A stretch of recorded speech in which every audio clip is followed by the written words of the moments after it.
Bună ziua tuturor celor care vizionați acest video! Cu siguranță fiecare dintre noi avem dorințe, mai mici, mai mari, unele foarte arzătoare, care dorim neapărat să se realizeze și nu știm cum am putea proceda.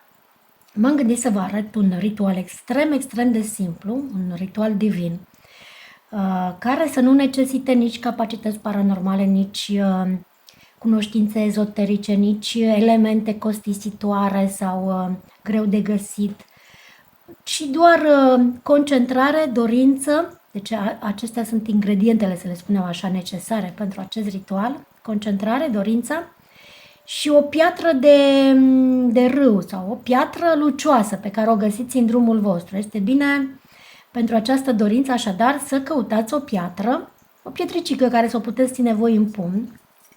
Eu am ales, spre exemplu, această pietricică, sau puteți alege chiar și un cristal, dacă vă este mai la îndemână, dar e bine să fie o piatră care a văzut-o apa mai mult, a curs peste ea mai multă apă.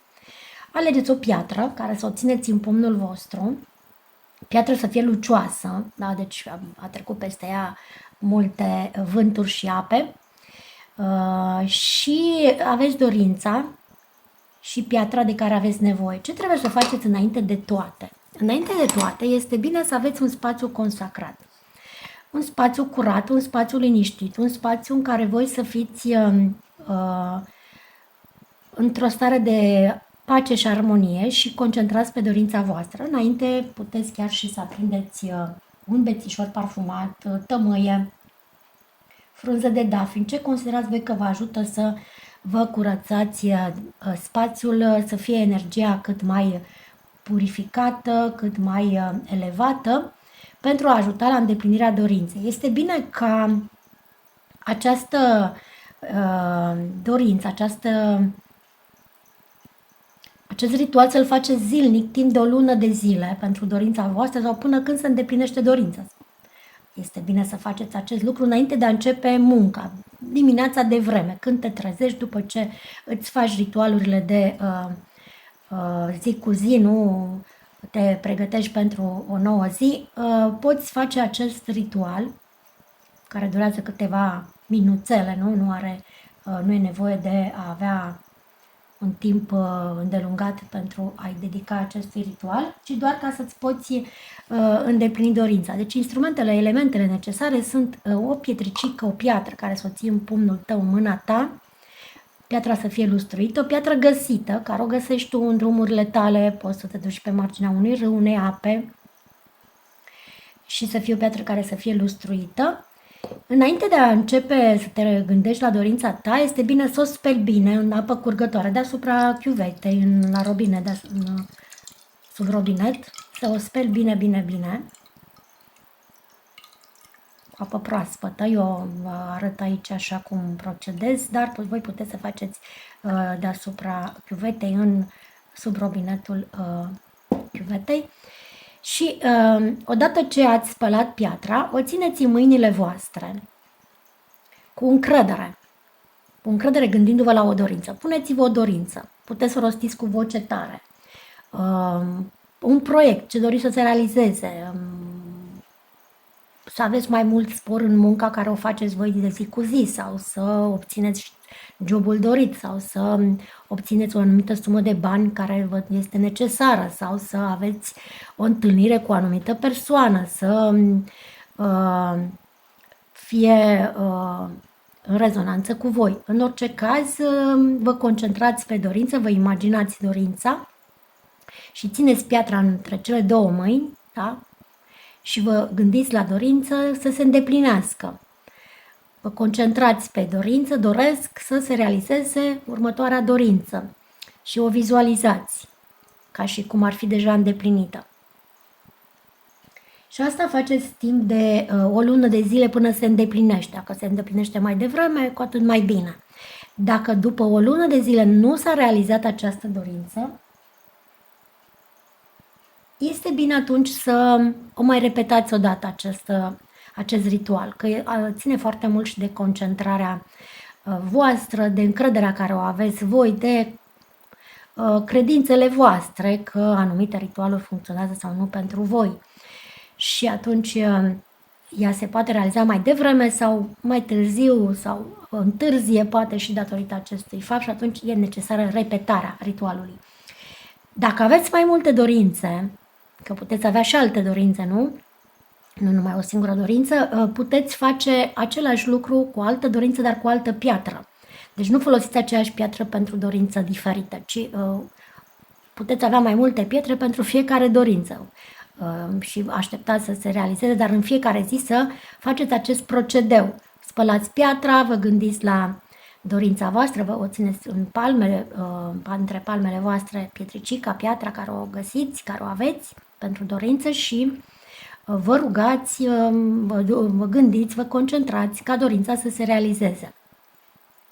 Nu este necesară o anumită zi sau oră, important e bine să fie la primele ore ale dimineții. Cum se spune, ziua bună de dimineață se cunoaște, nu?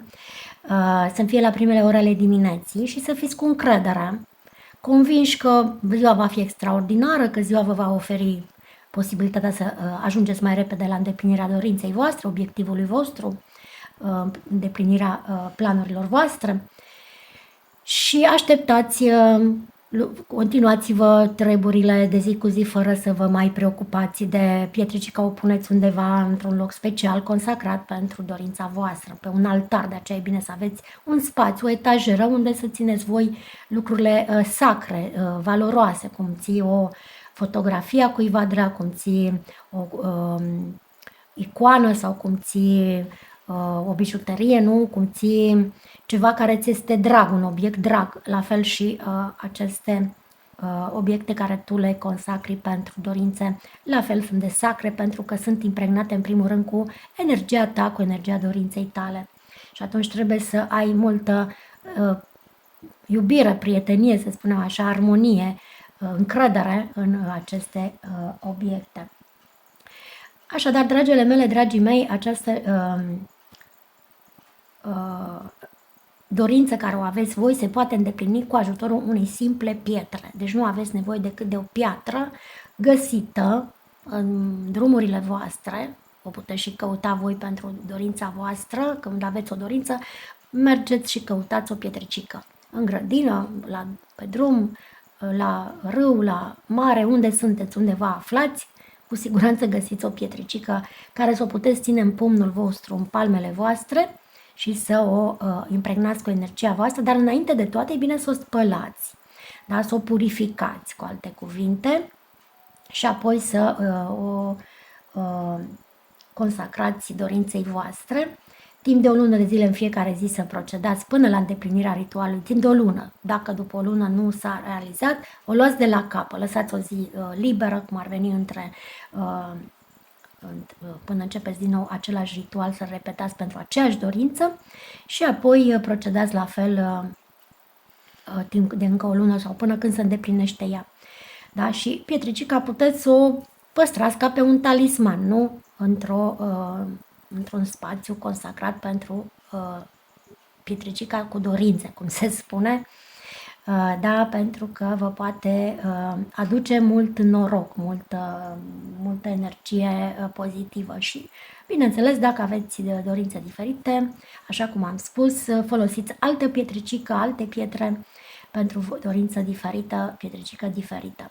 Am mai repetat, cred, dacă n-am repetat, vă spun acum din nou, este bine să folosiți această dorință, să o faceți la început de zi și nu contează ziua, ci important este să fie începutul zilei, nu contează ora neapărat, deci iar la fel repet acest lucru, sau că sunt faze de lună plină sau lună în descreștere sau în creștere, important este să aveți voi încredere. Este bineînțeles că poate că e bine atunci când începi să îți pui dorința să fie în perioada când este faza de lună în creștere, deci începând cu faza de lună nouă, pentru că atunci energiile sunt mai puternice și vă ajută mai mult ca să ajungeți mai repede la obiectiv, să vă îndepliniți mai repede dorința. Dar nu e neapărat o necesitate, ci în funcție de când aveți voi nevoie să începeți să faceți ritualul, vă este necesară dorința. Acestea fiind spuse, dragile mele, dragii mei, să vă fie de folos, să vi se îndeplinească dorințele. oricare ar fi ele, cât mai repede posibil pentru voi, pentru binele vostru. Eu vă mulțumesc că vizionați acest video. Vă doresc o zi minunată, binecuvântată oriunde ați fi. La revedere, să iubiți și să fiți iubiți!